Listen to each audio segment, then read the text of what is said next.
We never saw any of the other miracles be revealed. Or we never saw it when they happened or when they occurred.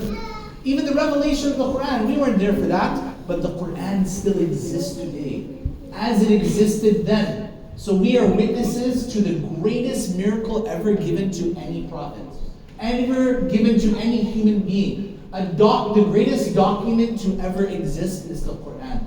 Had the ability to change a society that was so backwards at the time of the Prophet ﷺ, a society who used to bury their own daughters alive. That's how backwards those people were. And when Islam came, it changed those people. It changed those hard hearts and made them soft. The worst of people became Muslim. Allahu Akbar. So when the Qur'an was revealed, it was revealed in Arabic.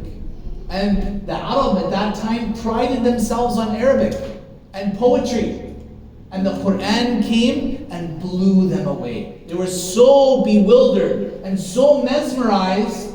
Even the jinn were mesmerized by the recitation of the Qur'an. They passed by the Prophet ﷺ and his companions and they told each other, be quiet, ansitu, which means don't talk and open your ears, right? And they went back to their people immediately and they said, Inna sami'na Qur'anan ajaba. This is what the jinn said when they heard the recitation of the Qur'an. Indeed, we have heard a wondrous recital. And they told their people this. They told their jinn kind what they had heard. So the Prophet ﷺ also trained his Sahaba to give Dâwah and emphasize the importance of Dâwah. Even in his last sermon before he passed away, he emphasized the importance of spreading the message of the Qur'an and the message of Islam. Because the Prophet ﷺ said, بَلِّغُوا عَنِّي وَلَوْ آيَةً. Convey from me, even if it's one ayah of the Qur'an, one verse of the Qur'an, one hadith. Convey Islam through your manners, because how many people have accepted Islam through just the mannerisms of the Muslims? Subhanallah. So the importance of spreading the message of the Qur'an is on all of us.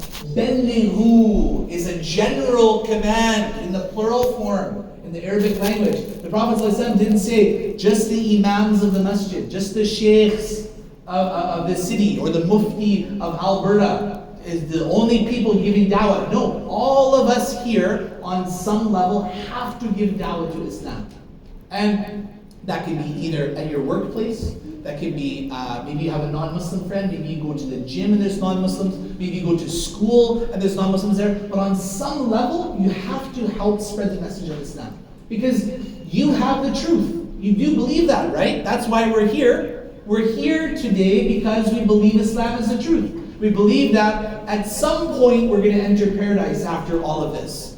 Or else we wouldn't be here. If we didn't believe that, we would be off somewhere else right now. But we all believe that. So we have the truth. We need to spread that to other people. Because people are living in the darkness and they don't have any guidance. And we may give people food when they're hungry. That's spiritual nourishment, or that's physical nourishment.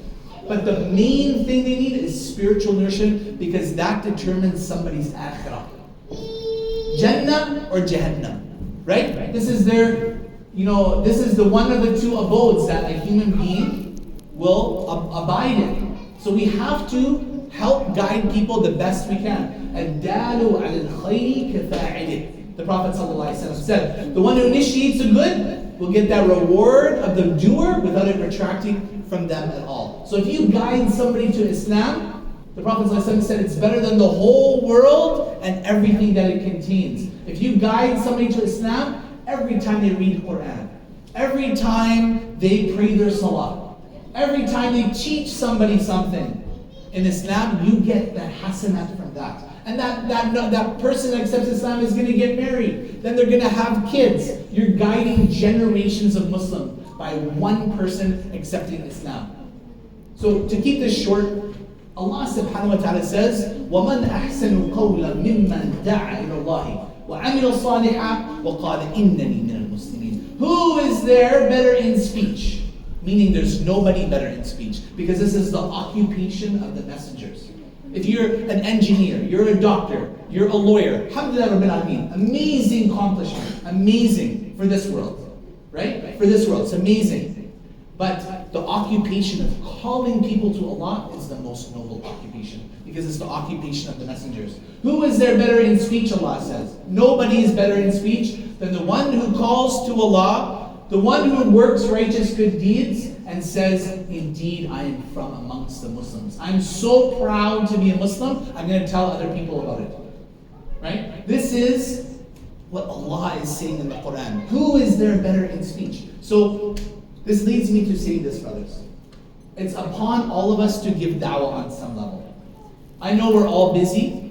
Even if you're busy, you can help those who are giving da'wah, who are in this specialized field of calling people to Al-Islam. My name is Ihsaan.